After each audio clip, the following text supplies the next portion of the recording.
Well, howdy there, Internet people. It's Bo again. So, today we're going to talk about evictions, miners, and mountains.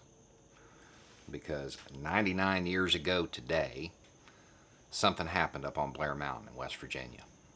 Something that doesn't often get covered in history books, though it should. Because aside from the scale of what happened, it had a whole lot of down the road impacts on American history, policy, all kinds of things. But it gets overlooked, in my opinion, because of the message that it sends and some of the uncomfortable truths that it exposes. So let me lay the scene. During World War I, coal was king, making money, hand over fist. Okay? However, at the end of the war, that wasn't the case anymore. While most industries were going through the roaring 20s, coal was losing. They were going down. So, the mine operators had to make their money somehow, so they cut wages. And by wages, I mean scrip. Scrip was little notes that could be used at the company store. You could exchange this for real money at a cut rate, of course. Miners were facing bad conditions, so they wanted better conditions. They were just asking for absurd stuff, like an 8-hour workday, working 5 days a week, hourly pay, wild stuff that's just unimaginable. Crazy entitled people, right? They realized that the state and federal government, they're not going to help. They're not going to get any relief from the government. So they start organizing on their own. They start coming together and supporting each other. They start unionizing. United Mine Workers is one of the important ones. Okay, so that kind of lays out the scene. It should also be noted that the mines really were the government. During this period in time, in this area, the mines were the law. And they enforced their law through gun thugs. These were private contractors, private security brought in to enforce the will of the mines. They were bad, all around bad, and they operated above the law. So, May 19th, 1920, some gun thugs roll into town, and they're there to evict people. Illegal evictions. Incidentally, not that it mattered, because the miners were powerless to stop them. They couldn't do anything about it. The wealthy people had their own enforcement class. Those people who were willing to accept pay and do whatever they were told. There was one cop in the area, Sid Hatfield, who wasn't in bed with the mining companies. He goes to arrest the gun thugs. The gun thugs say, well, we got a warrant for your arrest. The mayor, who happens to be with him, asks to see the warrant. The mayor says it's bogus, at which point one of the gun thugs unholsters. A fight follows. How it started is disputed. We don't exactly know, not really. What we do know is when the smoke cleared, there were 7 gun thugs on the ground along with 3 residents, one of which was the mayor. The cop gets charged because he was not compliant with the ruling party there, so he gets the blame. He is acquitted, and this kind of turns him into the face of the miner struggle.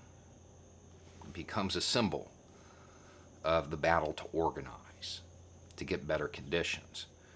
So it's completely unsurprising that in July of 1921 he gets charged with taking out a coal transport station. And by taking out, I mean boom. Okay. Whether or not he did it, again, we'll probably never know.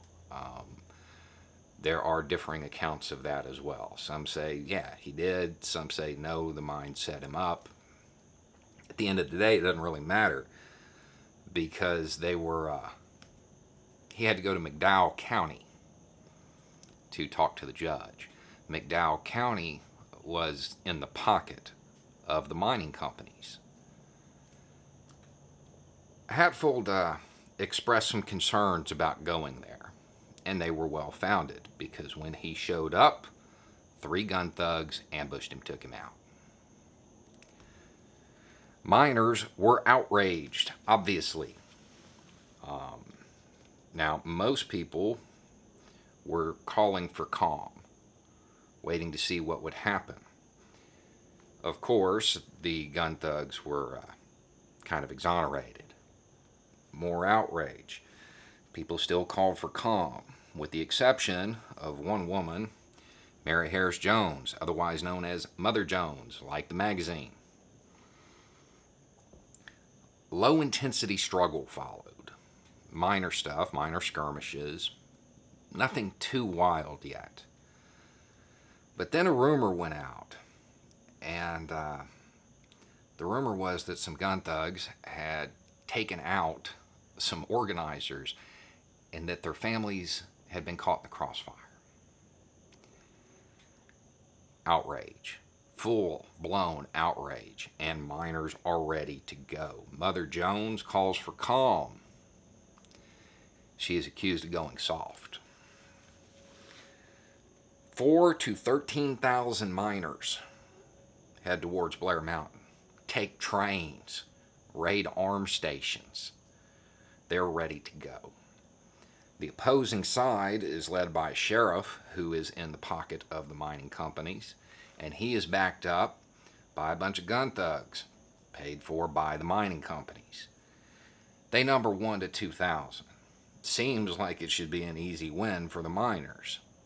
Problem is the gun thugs have machine guns and airplanes to bomb the miners for real.